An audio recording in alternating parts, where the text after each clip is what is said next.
તો જીસેટની જે એક્ઝામ લેવામાં આવી હતી 23 જાન્યુઆરી 2022ના રોજ, એમાં એજ્યુકેશનનું જે પેપર છે, પેપર 2, એનું સોલ્યુશન જોઈ લઈએ. તો પહેલો ક્વેશ્ચન છે એજ્યુકેશનના પેપર 2નો કે નીચેનામાંથી કોણ વ્યવહારવાદી તત્વજ્ઞાનનો અનુયાયી નથી? તો જવાબ છે પેસ્ટાલોજી. વેદાંત ફિલોસોફી પ્રમાણે આત્મનની સૌથી નજીકના કોષને શું કહે છે? આનંદમય કોષ. જ્યારે આપણે ગાઢ ઊંઘમાં હોઈએ છીએ ત્યારે જે ફીલ થાય છે એ આત્મન કહેવામાં આવે છે. યોગ માનવ જીવન અને શરીરને અતિમાનવ ઉત્તમ માનવમાં બદલે છે. આ તત્વજ્ઞાન કોણે આપ્યું હતું? તો અરવિંદો ઘોષ, જેણે ન્યૂ લેમ્પ્સ ફોર ઓલ્ડ પોતાના લેખનમાં જણાવ્યું હતું. એમને બીજી જે હતી એ સાવિત્રી, જે મેં રીડ કરેલી છે, બહુ મતલબ ડીપ ફિલોસોફી દર્શાવે છે એમાં. એન્ડ બીજું જે હતું થિયરી ઓફ પેસિવ રેઝિસ્ટન્સ, એમાં એમણે જણાવ્યું હતું આ યોગ માનવ જીવન અને શરીરને અતિમાનવમાં બદલે છે. ચોથો ક્વેશ્ચન છે કોણે કહ્યું હતું સામાન્ય વ્યવહારોને ઉલટાવો, તમે હંમેશા સાચું કહેશો? રૂસો. વાસ્તવિકતા સાથે સંકળાયેલા પ્રશ્નોની તપાસ દર્શનશાસ્ત્રની કઈ શાખા કરે છે? અસ્તિત્વવાદીઓ. રિલેશનશિપ બિટવીન માઇન્ડ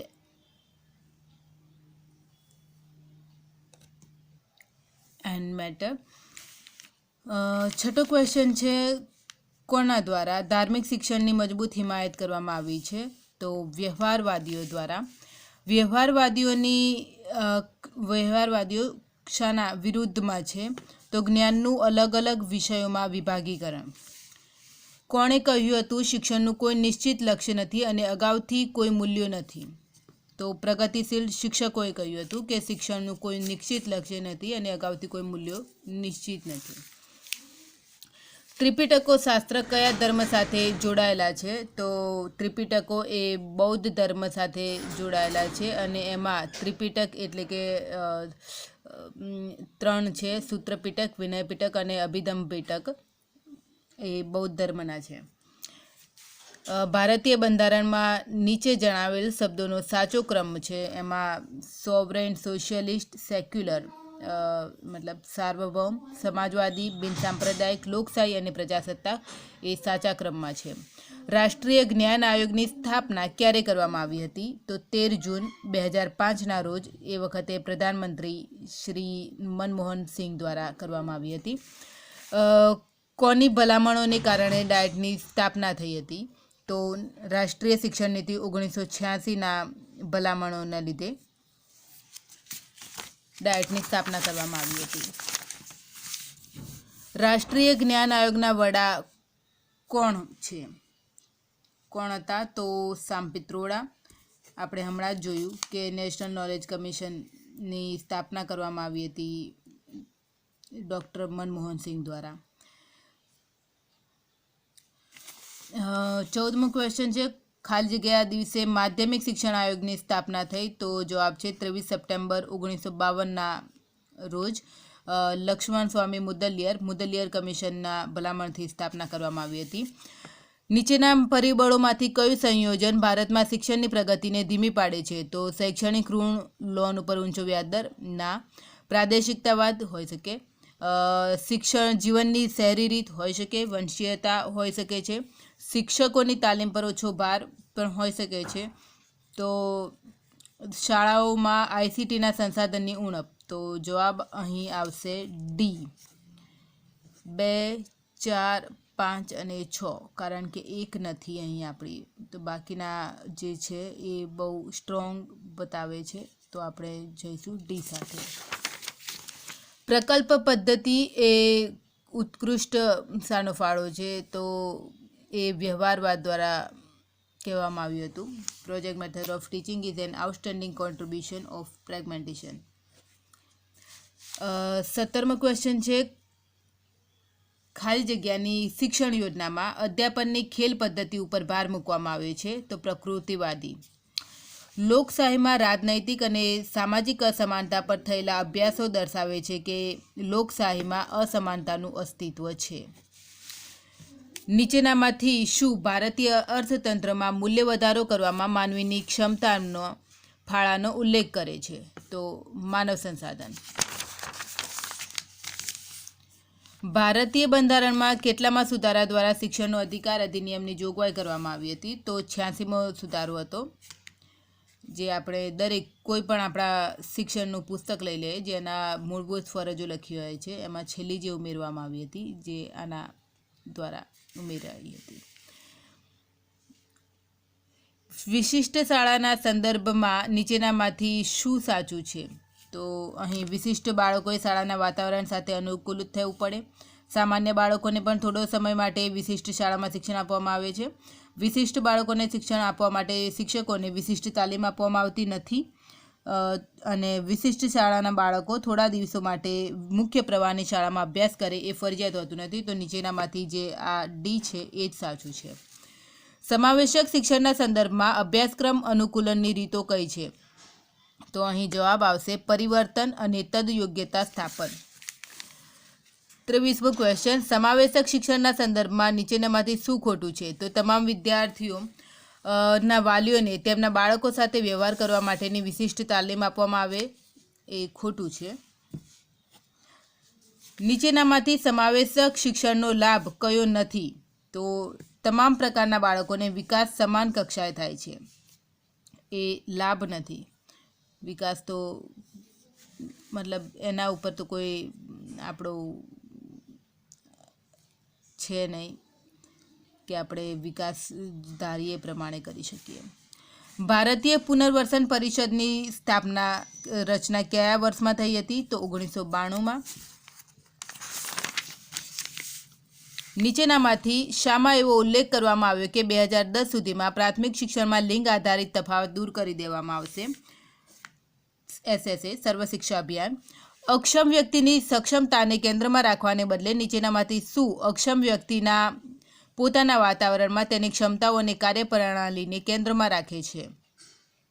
તો ICF international classification of functioning disability and health. રાષ્ટ્રીય પુનર્વસન રજિસ્ટરમાં કોની માહિતીની નોંધ થાય છે અને જાળવવામાં આવે છે?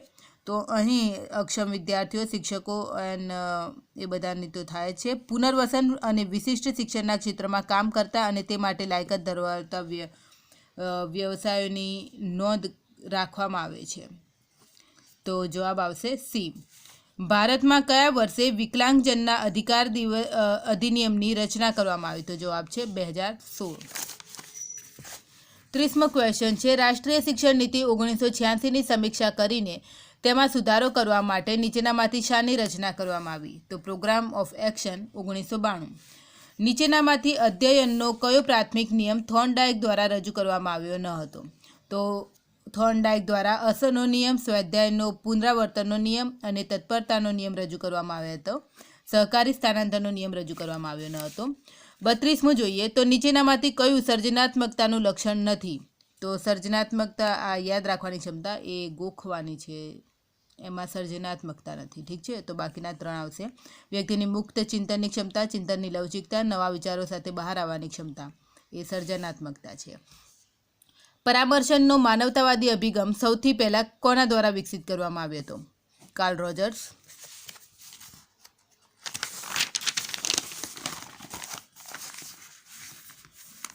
એક્સપેરિમેન્ટલ સ્ટડીઝ ઓફ પરસેપ્શન મુવમેન્ટમાં કયા મનોવૈજ્ઞાનિકે લખ્યું હતું? તો મેક્સ વર્ડેમર. તત્વમ, અહમ અને અધિ અહમના નામે માનસિક પરિસ્થિતિનું નામકરણ કોણે કર્યું હતું? તો સિગમન્ડ ફ્રોઇડ. ગાર્ડનર બુદ્ધિનો સિદ્ધાંત એ મલ્ટિપલ ઇન્ટેલિજન્સ બહુવિધ બુદ્ધિનો સિદ્ધાંત ગણવામાં આવે છે. આપણે મતલબ આવે છે થિયરી ગાર્ડનરની બહુવિધ બુદ્ધિની સિદ્ધાંત. માનસિક વયનું નામ કોણે આપ્યું હતું? તો આલ્ફ્રેડ બીન. નીચેનામાંથી અધિપ્રેરણાનું ઘટક કયું નથી? તો એજ્યુકેશન. સામાજિક જ્ઞાનનો પેટા એકમ કયો છે? તો સામાજિક મનોવિજ્ઞાન. અભિક્રમિત અનુદેશન ખાલી જગ્યા દ્વારા થયેલ સંશોધનનું પરિણામ છે તો સ્કિનર BF. NCF 2005 પ્રમાણે અધ્યયન એ અધ્યેયતા કેન્દ્રિત છે. હવે વિદ્યાર્થીઓને ધ્યાનમાં રાખીને અધ્યયન કરાવવામાં આવે છે. જસ્ટિન વર્મા સમિતિએ ખાલી જગ્યામાં સુધારા સૂચવ્યા છે તો ટીચર એજ્યુકેશનમાં નિષ્ઠા કાર્યક્રમનો હેતુ એ શાળાના શિક્ષકો અને શાળાના વડાની ગુણવત્તા વધારવાનો છે. NCFTE એ અભ્યાસક્રમમાં પરિવર્તન કરવાની ભલામણ કરી હતી તો national curriculum framework for teacher education, તો આપણે સમજી શકીએ કે શિક્ષણમાં આવશે. ઉચ્ચ શિક્ષણના ધોરણોનું સંકલન, નિશ્ચયન અને જાળવણી કરવાની સર્વોચ્ચ સંસ્થા એ UGC છે, યુનિવર્સિટી ગ્રાન્ટ કમિશન, જેની સ્થાપના થઈ હતી 28 ડિસેમ્બર 1953ના રોજ. કઈ સંસ્થા શાળાના શિક્ષકોને સેવાકાલીન તાલીમ આપતી નથી? તો UGC એ તાલીમ આપતી નથી. એનું કામ છે ઉચ્ચ શિક્ષણના ધોરણોનું સંકલન, નિશ્ચયન અને જાળવણી કરવાનું. વિશ્વવિદ્યાલયોમાં શિક્ષણના અનુસ્નાતક વિભાગો શરૂ કરવાનું સૂચન કયા આયોગે કર્યું હતું? તો વિશ્વવિદ્યાલય શિક્ષણ આયોગ 1948-49. અસરકારક શિક્ષક સ્વભાવે કેવો હોય છે? તો આ તો મતલબ સમજી જ શકો છો, લોકશાહીવાળો હોવો જોઈએ. બાકી તો સરમુખત્યારશાહી તો નહીં જ હોય ને. બ્લેન્ડેડ લર્નિંગના સંદર્ભમાં નીચેનામાંથી શું સાચું નથી? તો મિશ્ર પ્રકારનું અધ્યયન, હાઇબ્રિડ અધ્યયન, ઓનલાઈન અને રૂબરૂમાં અધ્યયન, મોબાઈલ અધ્યયન. તો જવાબ આવશે મોબાઈલ લર્નિંગ. સહયોગપૂર્ણ અધ્યયન કરવા માટેની નીચેનામાંથી કઈ પદ્ધતિ નથી? તો સ્ટેટિસ્ટિકલ, આંકડાશાસ્ત્રીય વિશ્લેષણ. નીચેનામાંથી કયા પરિબળો અભ્યાસક્રમ પરિવર્તન પર અસર પાડે છે? તો જ્ઞાનમાં વૃદ્ધિ, તકનીકી પરિવર્તન, નોકરીમાં નિયુક્તિ, સક્ષમ શિક્ષકોની પ્રાપ્યતા, લોકોની જરૂરિયાત અને આકાંક્ષા. તો આમાં જ્ઞાનમાં વૃદ્ધિ, તકનીકી પરિવર્તન, નોકરી નહીં હોવી જોઈએ, અને તો 3 નીકળી જશે સક્ષમ વિદ્યાર્થીઓ. તો જવાબ આવશે લોકોની જરૂરિયાત અને આકાંક્ષા પણ હોવી જોઈએ. તો જવાબ આવશે C.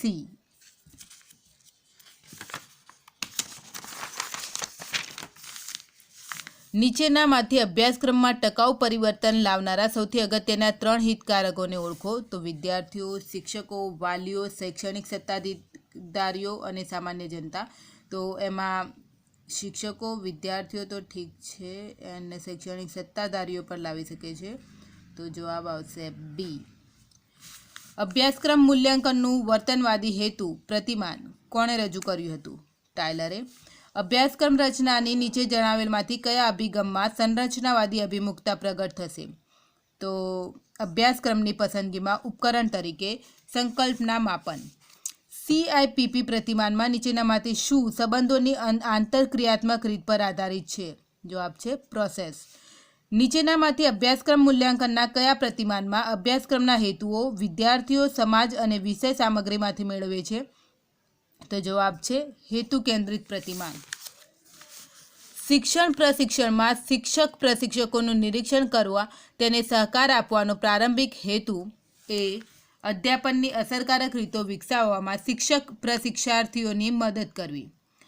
અભ્યાસક્રમના નિર્માણાત્મક અને સારાંશિત મૂલ્યાંકન વચ્ચેના તફાવતના સંદર્ભમાં શું સાચું નથી? તો જવાબ અહીં જોઈએ તો નિર્માણાત્મક મૂલ્યાંકન વિદ્યાર્થીઓની પ્રગતિ પર તાત્કાલિક પ્રતિપોષણ આપે છે, જ્યારે સારાંશિત મૂલ્યાંકન વિદ્યાર્થીઓનું મૂલ્યાંકન કરવા માટે અંત સુધી રાહ જુએ છે. સાચું છે. સારાંશિત મૂલ્યાંકનમાં રૂબ્રિક્સનો ઉપયોગ થાય છે, જ્યારે નિર્માણાત્મક મૂલ્યાંકનમાં થતો નથી. આ હોઈ શકે. વિદ્યાર્થીઓની ગ્રેડ અને બઢતી આપવી એ નિર્માણાત્મક મૂલ્યાંકનનું ધ્યેય છે, જ્યારે સારાંશિત મૂલ્યાંકનનો હેતુ વિદ્યાર્થીઓના પ્રતિપોષણને આધારે અધ્યાપન અધ્યયન પ્રક્રિયા સુધાર. તો અહીં જવાબ આવશે C. અધ્યાપનના 5E પ્રતિમાનના સંદર્ભમાં નીચેનામાંથી કયો ક્રમ સાચો છે? તો જવાબ છે એન્ગેજ, એક્સપ્લોર, એક્સપ્લેન, એલેબોરેટ એન્ડ એવેલ્યુએટ. શિક્ષકોનું એક જૂથ સહકારી રીતે કોઈ ચોક્કસ વિદ્યાર્થી માટે શ્રેષ્ઠ અધ્યયન પરિસ્થિતિનું આયોજન કરે છે, વિદ્યાર્થી જોડે આયોજન અંગે ચર્ચા કરે છે અને વિદ્યાર્થી જોડે લેખિત આયોજનમાં સહી કરાવે છે. નીચેનામાંથી આ શું મતલબ આ પ્રક્રિયાનું શ્રેષ્ઠ વર્ણન કરે છે તો એ છે જૂથ અધ્યાપન, અનુબંધ પદ્ધતિ સાથે વ્યક્તિગત અનુદેશન.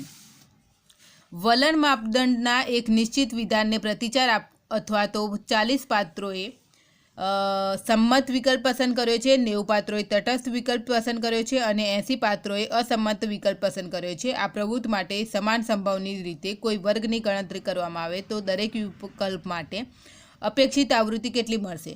તો અહીં 3 વિકલ્પો છે તો એના કુલ કરીએ તો 80, 90 એન્ડ 40 210 થશે અને એને 3 વડે ભાગીએ તો 70 આવશે. તો જવાબ એ. જોડકા બનાવો. વ્યક્તિ અભ્યાસ, કથનાત્મક સંશોધન અને મિશ્ર પદ્ધતિ. તો જવાબ અહીં આવશે વ્યક્તિ અભ્યાસમાં અભ્યાસ પાત્રનું નિદાન કરવામાં આવે છે તો એમાં સી આવશે. કથાત્મક સંશોધનમાં આવશે અભ્યાસ પાત્રોના જીવન અનુભવને કેન્દ્રમાં રાખવામાં આવે છે તો જવાબ અહીં સી છે. મિશ્ર સંશોધન પદ્ધતિનું જોઈ લઈએ તો ત્રિકોણીકરણ એ તેનો પ્રકાર છે. કઈ સંશોધન યોજનામાં સંતોષકારક પરિણામો મળે ત્યાં સુધી અથવા પ્રદત્ત મળવાની સંભાવના શૂન્ય થાય ત્યાં સુધી પ્રદત્ત એકત્રીકરણ, વિશ્લેષણ, અર્થઘટનનું ચક્ર ચાલતું રહે છે તો અહીં જવાબ છે ગ્રાઉન્ડેડ સિદ્ધાંત યોજના. જો એક વ્યક્તિત્વ કસોટીમાં પુરુષ અને સ્ત્રી શિક્ષકોના પ્રાપ્તાંકો માટે એનોવા દ્વારા F મૂલ્ય 16 મળે તો તે જ પ્રદત્ત માટેનું T મૂલ્ય કેટલું હોય છે? તો જવાબ છે 4. રાજકોટ શહેરના ધોરણ 9 અને 10ના વિદ્યાર્થીઓના મૂલ્ય જાગૃતિ કસોટીના સરેરાશ પ્રાપ્તાંકો વચ્ચે સાર્થક તફાવત નથી. આ ઉત્કલ્પનાની ચકાસણી કરવા માટે નીચેનામાંથી કઈ કસોટીનો ઉપયોગ કરવો જોઈએ? જવાબ છે દ્વિપુચ્છી કસોટી. એક શૂન્ય ઉત્કલ્પનાની ચકાસણી કરતી વખતે જો DF = 30 અને Tનું ગણન મૂલ્ય 2.13 હોય તો શું નિર્ણય લેવો જોઈએ? તો અહીં 0.05 કક્ષાએ ઉત્કલ્પનાનો અસ્વીકાર થાય છે અને 0.01 કક્ષાએ ઉત્કલ્પનાનો અસ્વીકાર થાય છે. એ બંને હોઈ શકે તો જવાબ આવશે ડી. જોડકા જોડવાના છે. નામલક્ષી માપન, ક્રમલક્ષી માપન, અંતરાલ માપન અને ગુણોત્તર માપન. તો અહીં જવાબ આવશે નામલક્ષીમાં પાત્રોના તેમના લિંગના આધારે વિભાજન, ક્રમલક્ષીમાં આવશે વિદ્યાર્થીઓને તેમના પરીક્ષાના પરિણામોને આધારે અપાયેલ ક્રમો, અંતરાલ માપનમાં તર્ક કસોટીમાં વિદ્યાર્થીઓએ મેળવેલા પ્રાપ્તાંકો અને ગુણોત્તર માપનમાં આવશે ફક્ત ગુણાત્મક સંશોધનમાં વપરાય છે તો જવાબ અહીં આવશે નહીં. અહીં આવશે ડી. ગુણોત્તર માપનમાં સુરત અને વડોદરા વચ્ચેનું અંતર આવશે. ઠીક છે, સોરી. તો અહીં જવાબ આવશે ડી. વિજ્ઞાનના સ્નાતક કક્ષાના વિદ્યાર્થીઓ કરતાં વિજ્ઞાનના અનુસ્નાતક કક્ષાના વિદ્યાર્થીઓના અનુકૂલનની કક્ષા ઉચ્ચ છે. આ કયા પ્રકારની ઉત્કલ્પના છે? આ દિશાસૂચક છે જે ડિરેક્ટ કહે છે કે એ એના કરતાં ઉચ્ચ છે તો એ જણાવી દીધી છે દિશા. સરકારી અને બિનસરકારી કર્મચારીઓના માનસિક તાણ વચ્ચેના સાર્થક તફાવત છે તો એમાં બિન દિશાસૂચક છે, એમાં જણાવ્યું નથી કે કોને વધારે છે. ગુણાત્મક સંશોધનમાં અંતરાલ માપ પદ્ધતિમાં પ્રવૃત્તિ મેળવવામાં આવે છે. ગુણાત્મક સંશોધન એક કરતાં વધુ સંશોધન ઉપકરણોનો ઉપયોગ કરી શકાય છે. કોઈ એક ગુણાત્મક સંશોધન એક કરતાં વધુ સંશોધન પદ્ધતિઓનો અભ્યાસ કરી શકાય છે. તો અહીં આ 3 વિધાનોમાં જોઈએ તો ખાલી ફક્ત વિધાન 2 એ સાચું છે તો જવાબ આવશે એ. પોર્ટફોલિયો મૂલ્યાંકન એ ઓળખાયેલ નિષ્પત્તિ તરફની પ્રગતિનું અનુશ્રવણ કરવાની ખાલી જગ્યા તકો પૂરી પાડે છે તો નિર્માણાત્મક અને સારાંશિત બંને. રિફ્લેક્ટિવ જર્નલમાં ખાલી જગ્યાનો સમાવેશ થતો નથી તો ક્રિયામાં પ્રતિભાવનો સમાવેશ થતો નથી. નીચેનામાંથી શિક્ષણશાસ્ત્રીય વિશ્લેષણનો હેતુ કયો હોતો નથી? તો અધ્યયન નિષ્પત્તિની ઝડપ વધારવી એ તો હોય જ નહીં શકે ને. ચિંતનાત્મક અધ્યાપનનો સાચો ક્રમ કયો છે? તો જવાબ છે કેન્દ્રબિંદુ, સંરચના, સામાજિક પ્રણાલી અને સહાયક પ્રણાલી. ક્ષમતા આધારિત મૂલ્યાંકન એ અધ્યયતાના ચરિત્ર અને વ્યવસાયિક માનાંકો તરફની અધ્યયતાની પ્રગતિની પ્રક્રિયા છે તો અહીં જવાબ છે સાબિતીઓ એકત્રિત કરવી અને તારણો સ્થાપિત કરવા. મૂલ્યાંકન ત્રિકોણમાં કયા ઘટકોનો સમાવેશ થાય છે? અહીં સંજ્ઞાન, અવલોકન અને અર્થઘટન. સર્વગ્રાહી રૂબ્રિક્સના સંદર્ભમાં શું સાચું છે? તો સારાંશિત મૂલ્યાંકન માટે સાચું છે. પોર્ટફોલિયો એ શું નથી? તો ચોક્કસપણે અહીં કહી શકીએ કે પુસ્તકોમાંથી વાર્તાઓનો સંગ્રહ નથી, એ સ્ટોરી બુક્સ હોય છે. વિવેચનાત્મક શિક્ષણશાસ્ત્રનો અધ્યાપન અભિગમ માને છે કે અધ્યયતાનું પ્રત્યક્ષીકરણ, સમજ અને અનુભવ મહત્વનું છે. સ્વનિર્દેશિત અધ્યયનનો હેતુ શું છે? તો બંધનમુક્ત પરિવર્તનકારી અધ્યયનને પ્રોત્સાહન આપવું. ઇન્ફ્લિબનેટનું મુખ્ય કાર્યાલય કયા શહેરમાં છે? ગાંધીનગર. ગાંધીનગર આપણું ગુજરાતનું કેપિટલ.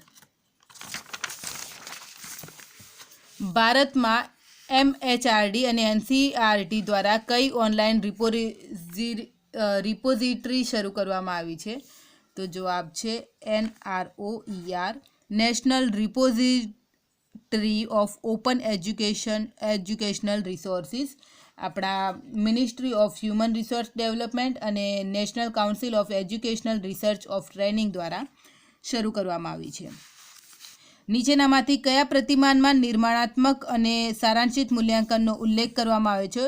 ડિક એન્ડ કેરી પ્રતિમાનમાં. ખાલી જગ્યામાં વિદ્યાર્થીઓ હંમેશા એકબીજા સાથે ઓનલાઈન જોડાય છે. અહીં મતલબ બધામાં એવું જ હોય છે, પણ હંમેશા જે લખ્યું છે એકબીજા સાથે, તો એ આવશે બી, એસિન્ક્રોનસ ઈ લર્નિંગ. નીચેનામાંથી કયું ઈ સમાવેશનના હેતુઓમાંથી એક હેતુ છે? તો તમામને ઈ સાક્ષર બનાવવા, કારણ કે એ હેતુ જ એનો છે ઈ સાક્ષર બનાવવા દરેકને. એડીમાં ડીડી યોગ્ય ક્રમમાં શું દર્શાવે છે? તો ડિઝાઇન એન્ડ ડેવલપમેન્ટ. આવકાર, રિસેપ્શન એન્ડ અપેક્ષા અને પુનઃપ્રાપ્તિ, રિટ્રાઇવલ શાની સાથે જોડાયેલા છે? તો ગેનેના સૂચિત અનુદેશનના 9 પ્રસંગો સાથે. નીચેનામાંથી કોણ વર્તનવાદી મનોવૈજ્ઞાનિક નથી? તો સિગમન્ડ ફ્રોઈડ. એ અલગ હતા, બાકી 3 વર્તનવાદી મનોવૈજ્ઞાનિક છે, વોટસન, સ્કિનર અને પાવલોવ. કયા પ્રકારના અભિસંધાનમાં પ્રાણી બાહ્ય પ્રતિચાર મતલબ આવે છે? તો અહીં કારક અભિસંધાન. 90મો ક્વેશ્ચન છે, નીચેનામાંથી શું ખોટું છે? પ્રદત્ત હંમેશા માહિતીમાંથી મેળવવામાં આવે છે. પ્રક્રિયામાંથી પસાર થયેલ પ્રદત્તમાંથી માહિતી મળે છે. પ્રદત્ત માહિતી માટેની કાચી સામગ્રી છે. પ્રદત્ત કાચી સામગ્રીની એવી વ્યવસ્થિત રજૂઆત છે જેમાંથી માહિતી મેળવવા માટે પ્રક્રિયા કરી શકાય છે. તો અહીં જવાબ આવશે એ, પ્રદત્ત હંમેશા માહિતીમાંથી મેળવવામાં આવે છે. ના, માહિતી મતલબ માહિતી કહે ડેટામાંથી મળી છે. 2 જ ક્વેઝ મતલબ છે, તો એમાં જ ખ્યાલ આવી જાય કે બંનેમાંથી એકાદ ખોટું હોઈ શકે. નીચેનામાંથી કઈ 2 જોડો વ્યવસ્થાપન સિદ્ધાંતો અને તેના લેખકોની સાચી જોડ બતાવે છે? તો અહીં આ સાચું છે, આ ખોટું છે, એન્ડ આ સાચું છે, મેક્સ વેબર. હા, તો વૈજ્ઞાનિક વ્યવસ્થાપન સિદ્ધાંત ફ્રેડરિક ટાયલર અને અમલદારશાહીવાળો વ્યવસ્થાપનનો સિદ્ધાંત મેક્સ વેબર. એટલે જવાબ આવશે સી. 1 અને 3 સાચી છે અને 2 4 ખોટું છે.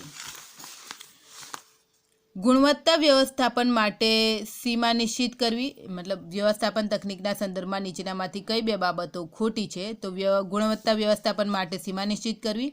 નાણાકીય વ્યવસ્થાપન માટે આયોજન, પ્રોગ્રામિંગ અને બજેટિંગ સિસ્ટમ. આયોજન માટે પ્રોગ્રામ ઇવેલ્યુએશન અને review technique. Strength, opportunity, weaknesses and challenges analysis સમયના વ્યવસ્થાપન માટે છે. તો અહીં 3 અને 4 ખોટા છે અને 1 અને 2 સાચા છે. તો જવાબ આવશે સી. પરિવર્તનશીલ નેતાની બાબતે શું ખોટું છે? તો સ્થાપિત સંગઠનાત્મક સંસ્કૃતિની મર્યાદામાં કામ કરે છે. નેતૃત્વ સિદ્ધાંત એક્સ દ્વારા નીચેનામાંથી કઈ ધારણ કરવામાં આવે છે? તો જવાબ છે તાબેદારોએ શું કરવું તેની સૂચના તેમને મળવી જોઈએ. વ્યવસ્થાપકો અને નેતાઓની બાબતે નીચેનામાંથી શું ખોટું છે? એ વ્યવસ્થાપકો વસ્તુને યોગ્ય બનાવે છે અને નેતાઓ યોગ્ય કાર્ય કરે છે, કારણ કે બાકીના 3 જે છે એ મતલબ વાંચો તો તમને લાગશે કે સાચા જ હોઈ શકે છે. નેતાઓ પ્રેરણા આપે છે અને વ્યવસ્થાપક નિયંત્રણ કરે છે. વ્યવસ્થાપકો નિયમ અભિમુખ હોય છે અને નેતા નિષ્પત્તિ અભિમુખ હોય છે. સાચું જ છે. વ્યવસ્થાપક શું અને શા માટે પર ધ્યાન કેન્દ્રિત કરે છે અને નેતાઓ કઈ રીતે અને ક્યારે પર કેન્દ્રિત કરે છે. તો જવાબ અહીં આવશે એ. ખાલી જગ્યાના શબ્દોમાં ખાલી જગ્યા એટલે તમે માણસો પાસે શું કરાવવા માંગો છો તે જાણવું અને તેઓ સૌથી સસ્તી ઓછી ખર્ચાળ રીતે તે કરે છે કે નહીં તે જોવું. અહીં જવાબ આવશે બી. ડબલ્યુ ટાયલરના શબ્દોમાં વૈજ્ઞાનિક વ્યવસ્થાપન એટલે તમે માણસો પાસે શું કરાવવા માંગો છો તે જાણવું અને તેઓ સૌથી સસ્તી રીતે તે કરે છે કે નહીં તે જોવું. ગુણવત્તા વ્યવસ્થાપનનો કયો ભાગ કટોકટી ભર્યો છે? તો પદ્ધતિબદ્ધ અભિગમ. ગુણવત્તાની ખાતરી QC અને ગુણવત્તા નિયંત્રણ QAના સંદર્ભમાં નીચેનામાંથી કયો વિકલ્પ સાચો છે? તો બી. QA એ QCનો અભિન્ન ભાગ છે. વ્યવસ્થાપનની પરિવર્તનના પ્રકારો કયા છે? તો જવાબ છે ડી. વૃદ્ધિશીલ પરિવર્તન અને વ્યવહારિક પરિવર્તન. અને છેલ્લું છે અનફ્રીઝિંગ પરિવર્તન અને રીફ્રીઝને સાંકળતું પરિવર્તન માટેની ત્રિસોપાની પ્રતિમાન કોણે વિકસાવ્યું હતું? તો કર્ટ લેવિન. તો આ હતું એજ્યુકેશનના GSETનું સોલ્યુશન.